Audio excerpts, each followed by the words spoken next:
సంఖ్య పెద్దదే. The number is big, but how big is the disciples number? ఒక సంఘంలో సంఖ్య పెద్దగున్నంత మాత్రమే వాళ్ళందరూ కూడా యేసు ప్రభు శిష్యులుగా ఉంటున్నారన్నది విషయం కాదండి. చాలా సంఘాలు ఈ రోజున we see that there is a forgiveness without repentance. దేవుని బిడ్డలారా, మార్పు లేని క్షమాపణ ఈరోజు చాలా సంఘాలు చూస్తున్నాం. రక్షణ లేకుండా బాప్టిజం ఇవ్వడం చాలా సంఘాలు చూస్తున్నాం. Without even salvation you give baptism. పాప క్షమాపణ లేకుండా, సమాధానం లేకుండా దేవుని యొక్క బలలో పాల్గొనేటువంటి అవకాశం మనం చాలా మందికి ఇస్తున్నాం. Without even confessing sins, we allow them to partake in the communion. It's very wrong. యేసు ప్రభు యొక్క శిష్యుడుగా ఉండడం అంటే దాంట్లో పెద్ద వెల చెల్లించాలి దేవుని బిడ్డలారా. ఈ శిష్యత్వం యొక్క మూలం ఏంటంటే it is a voluntary involvement.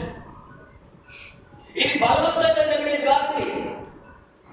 స్వచ్ఛంగా నువ్వు అన్ని లెక్కలు వేసుకొని నేను యేసు ప్రభువుని వెంబడించడం వల్ల నాకు వచ్చే ప్రాన్స్ అండ్ కాన్స్ మాట్లాడు. ప్రోస్ అండ్ కాన్స్ అంటాం. ఈ ప్రోస్ అండ్ కాన్స్ లో ఆలోచన చేయాలి.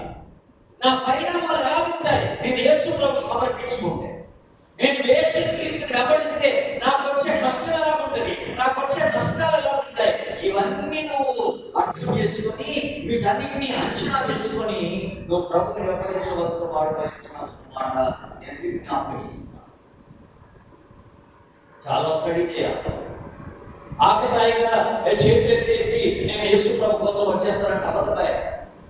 It will never work out.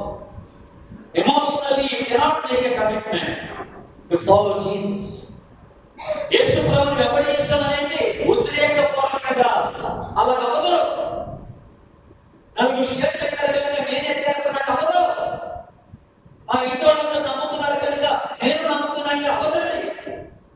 దానికి నువ్వు చెల్లించాల్సిన మాట మనం జ్ఞాపకం. ఈ రాత్రి ఆ వెలుగు గురించి మాట్లాడటానికి వచ్చి 3 విషయాలు వెలుగు గురించి మనం మాట్లాడుకోవాలి. ఇప్పుడే కాదు, 5 నిమిషాల తర్వాత. దానికంటే ముందు 2-3 విషయాలు మీకు జ్ఞాపకం చేయాలనిస్తున్నాడు. Please turn your Bibles to Luke's gospel chapter 9. లూకాసు వార్త 9వ అధ్యాయం. 9వ అధ్యాయంలో 57వ వచనం నుండి 62వ వచనం వరకు ఉన్న భాగాన్ని from 57th verse till the end of the chapter.